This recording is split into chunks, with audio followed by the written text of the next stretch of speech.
आज तो सब समय पर आ गए। लगता है घड़ी ठीक हो गई है। घड़ी नहीं काका, आज पापा पहले बैठ गए। रामू, जी मालिक, मैं तो घर का माहौल हल्का कर रहा था। माहौल हल्का रखो, नाश्ता नहीं।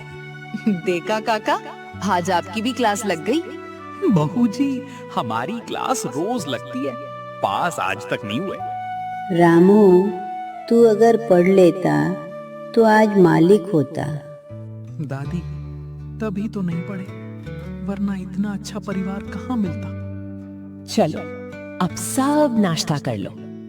विक्रम, जी पापा। अकाउंट्स डिपार्टमेंट की फाइल तैयार है? जी, बस एक जूनियर की कमी है। अरे तो मुझे रख लीजिए, मैं खर्चा गिनने में बहुत तेज हूँ। तुम खर्चा नहीं, ऑनलाइन शॉपिंग गिनती हो। कम से कम गिनती तो आती है।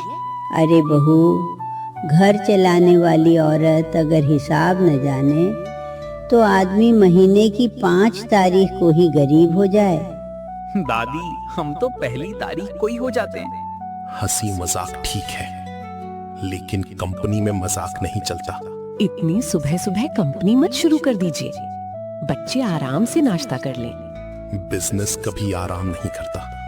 पापा, अगर एक दिन छुट्टी ले लें तो कैलेंडर भी शौक हो जाएगा। भाभी, क्या सच बोल रही हूँ?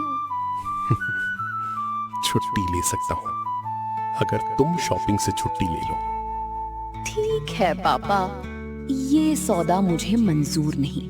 पापा, आज जूनियर का इंटरव्यू है। कितने लोग आएंगे? करीब 20। मुझे डिग्री नहीं चाहिए, ईमानदार आदमी चाहिए। आजकल लोग ईमानदारी रेज्यूमे में नहीं लिखते पापा।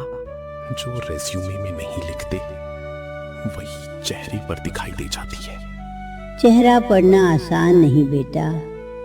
कई बार अच्छे कपड़ों में बुरे लोग मिल जाते हैं और फटे कपड़ों में भगवान।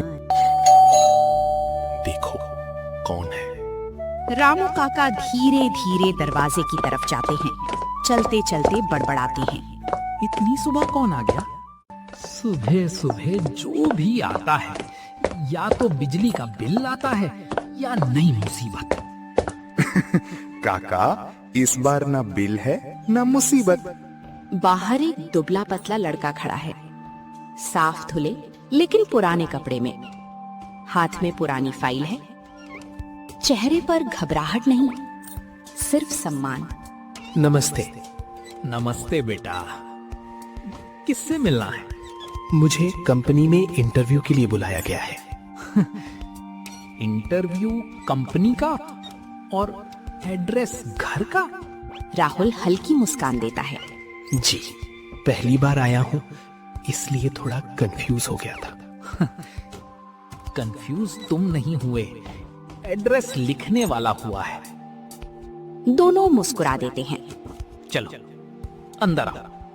राहुल अंदर कदम रखने ही वाला होता है, फिर रुक जाता है, जूते उतारने लगता है। अरे, जूते क्यों उतार रहे हो? पहली बार किसी के घर आया हूँ, सोचा। बेटा, ये मंदिर नहीं, लेकिन आदत अच्छी है। रामू पहली बार उसे गौर से देखते हैं। दोनों धीरे धीरे चलते हुए आगे बढ़ते हैं। नाम क्या है बेटा? राहुल। कहाँ से? रामपुर गांव से। इतनी दूर से? जी। रिश्तेदार हैं शहर में? नहीं। फिर ठहरोगी कहाँ?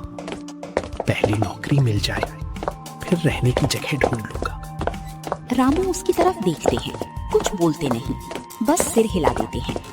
चलो, हिम्मत अच्छी है। राहुल सबसे अलग एक कुर्सी पर बैठ जाता है। एक लड़का दूसरे से धीरे से कहता है, भाई, सुना है बिना सिफारिश नौकरी नहीं मिलती। मेरे चाचा ने कहा है, नाम ले लेना।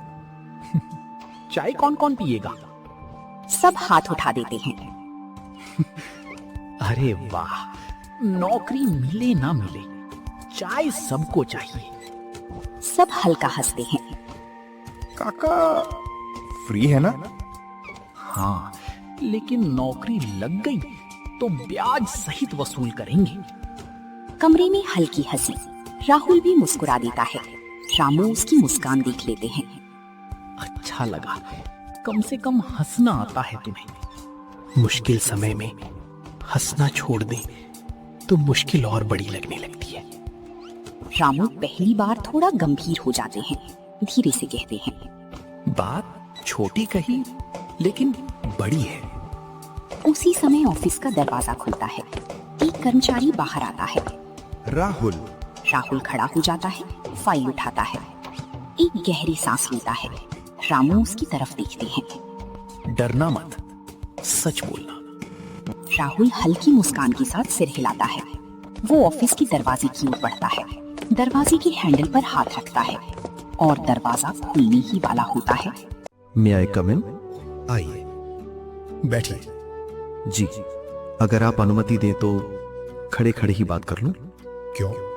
पहली बार किसी बड़े आदमी के सामने बैठने से पहले थोड़ा जान लेना चाहता हूं कि मैं उस कुर्सी के लायक भी हूं या नहीं। अच्छा जवाब है, अब बैठ जाइए। ग्रेजुएशन? जी, अकाउंट्स क्यों?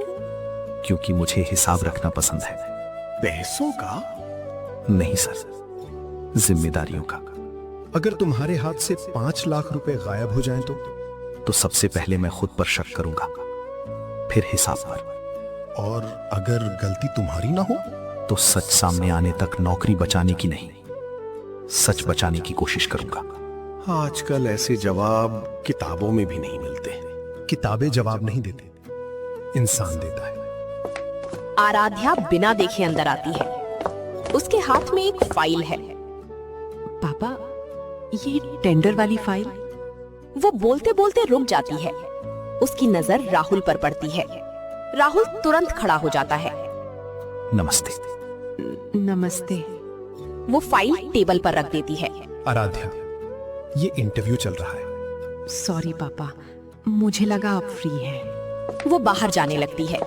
दरवाजे तक पहुंचकर एक पल के लिए पीछे मुड़ती है। राहुल अभी भी खड़ा है।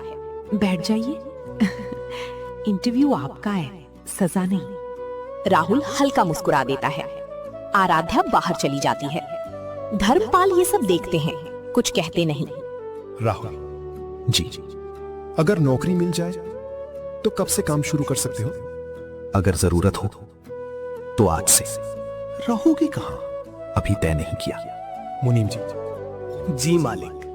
पीछे जो पुराना स्टाफ क्वार्टर खाली है उसे साफ करवा दीजिए। सर, अगर रहने का किराया सैलरी से काट लें तो मुझे कोई आपत्ति नहीं। धर्मपाल पहली बार हल्की सी मुस्कान दबाते हैं। तुम्हें हर चीज का हिसाब चाहिए? जी, उधार में रहने की आदत नहीं है। धर्मपाल कुर्सी से उठते हैं, खिड़की की तरफ जाते हैं, कुछ सेकंड बाहर देखते हैं, फिर बिना पीछे मुड़े कहते हैं, कल सुबह 9 बजे। देर मत करना। राहुल समझ जाता है। उसकी आंखों में पहली बार उम्मीद दिखाई देती है। धन्यवाद सर, मैं भरोसा टूटने नहीं दूंगा। भरोसा दिया नहीं जाता, कमाया जाता है। राहुल सिर झुकाकर बाहर निकल जाता है। रामू काका बेचैनी से इंतजार कर रहे हैं। क्या हुआ बेटा? लगता है नौकरी मिल गई। लगता है नहीं, चेहरा बता रहा है कि मिल गई। उसी समय ऊपर की बालकनी से आराध्या नीचे देख रही है, राहुल को बिना बताए। उसके चेहरे पर कोई फिल्मी प्यार नहीं, सिर्फ एक सवाल। इतना सीधा इंसान आजकल होता भी है क्या? किसे देख रही हो? आराध्या थोड़ा चौंक जाती है।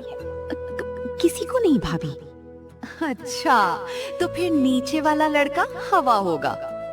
दोनों अंदर चली जाती हैं। राहुल एक बार पीछे मुड़कर उस बड़े घर को देखता है। उसकी नजर मुख्य दरवाजे पर टिक जाती है। उसे नहीं पता था जिस दरवाजे के भीतर उसने नौकरी पाई है, उसी दरवाजे के उस पार उसकी जिंदगी का सबसे बड़ा सच उसका इंतजार कर रहा है। वीडियो आगे देखते रहिए।